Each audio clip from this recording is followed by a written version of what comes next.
శ్రీకాకుళం జిల్లా పలాసలోని కాశీబుగ్గ శ్రీ వెంకటేశ్వర స్వామి ఆలయంలో తొక్కిస్లాట ఘటనపై కూటమి ప్రభుత్వ పెద్దలు తడబడుతూ ఉన్నారు. క్షతగాత్రులను పరామర్శించేందుకు వచ్చిన మంత్రి లోకేష్ పొంతనలేని మాటలు మాట్లాడారు. పెద్ద సంఖ్యలో భక్తులు వస్తారు అని అంచనా లేదు అన్నారు లోకేష్. ఉదయం 6 గంటలకే భక్తులు చేరుకున్నా సమాచారం లేదు అని దాటవేశారు.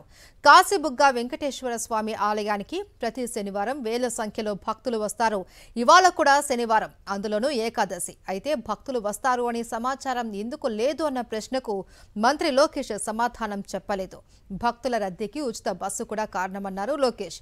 ఒక ఊరి నుంచి 100 మంది వస్తే తెలుస్తుంది, కానీ 10 మంది వస్తే ఎలా తెలుస్తుంది అని ఎదురు ప్రశ్నించారు. ఘటన జరిగినప్పుడు 6 పోలీసులు ఉన్నారు అని మంత్రి అచ్చెన్నాయుడు తెలిపారు. అయితే కాశీబుగ్గ వెంకటేశ్వర స్వామి ఆలయంలో తొక్కిస్లాట జరిగినప్పుడు అక్కడ పోలీసులు కనపడలేదు.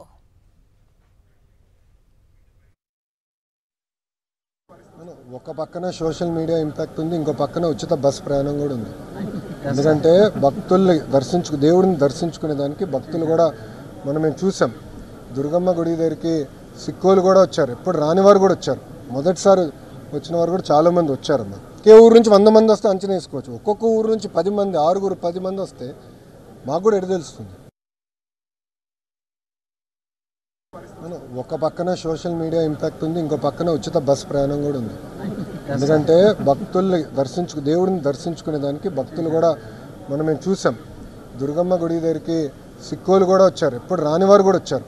మొదటిసారి వచ్చిన వారు కూడా చాలామంది వచ్చారమ్మా. ఒకే ఊరు నుంచి 100 మంది వస్తే అంచనా వేసుకోవచ్చు. ఒక్కొక్క ఊరు నుంచి 10 మంది, 10 మంది వస్తే మాకు కూడా ఎటు తెలుస్తుంది.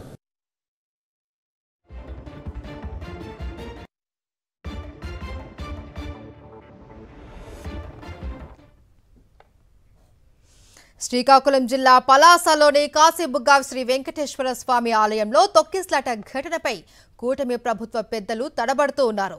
క్షతగాత్రులను పరామర్శించేందుకు వచ్చిన మంత్రి లోకేష్ పొంతనలేని మాటలు మాట్లాడారు. ఇక దీనికి సంబంధించి పూర్తి డీటెయిల్స్ మా ప్రతినిధి అనిల్ అందిస్తారు. అనిల్.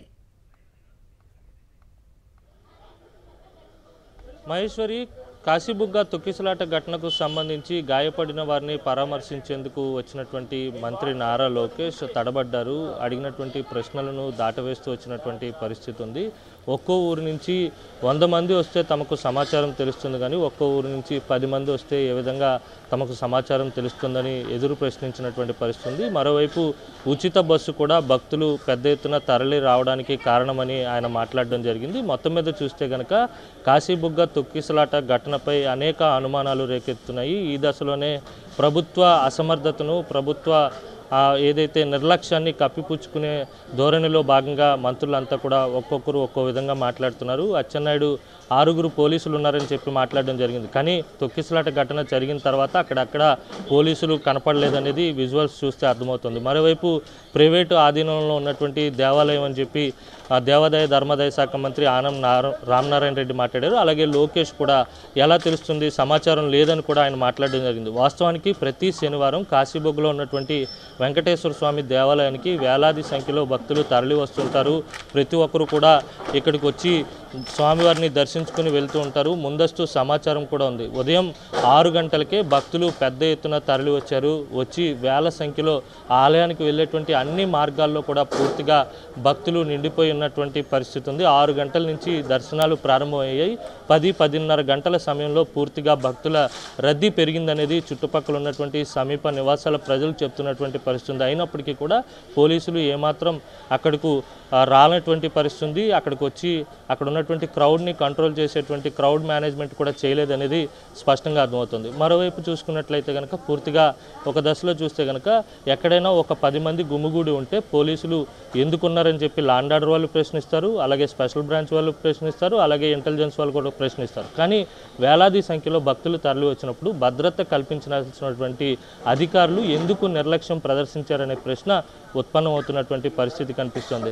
కూటమి ప్రభుత్వం అధికారంలోకి వచ్చిన తర్వాత రాష్ట్ర వ్యాప్తంగా ఆధ్యాత్మిక చింతనతో దేదీప్యమానంగా భక్తుల సందడితో ఉండాల్సినటువంటి ఆలయాలు మృత్యు ఘోషకు వేదికలుగా మారినటువంటి పరిస్థితి కనిపిస్తోంది. కూటమి ప్రభుత్వం అధికారంలోకి వచ్చిన తర్వాత చరిత్రలో ఎన్నడూ లేని విధంగా వైకుంఠ ద్వార దర్శనం రోజు కూడా భక్తులు తొక్కిసలాటలో చనిపోవడం జరిగింది. ముఖ్యంగా ఆలయాన్ని ఎవరైతే నిర్మించారో ధర్మకర్త ఎవరైతే ఉన్నారో ఆ పాండా కూడా క్వశ్చన్ చెప్పడం జరిగింది.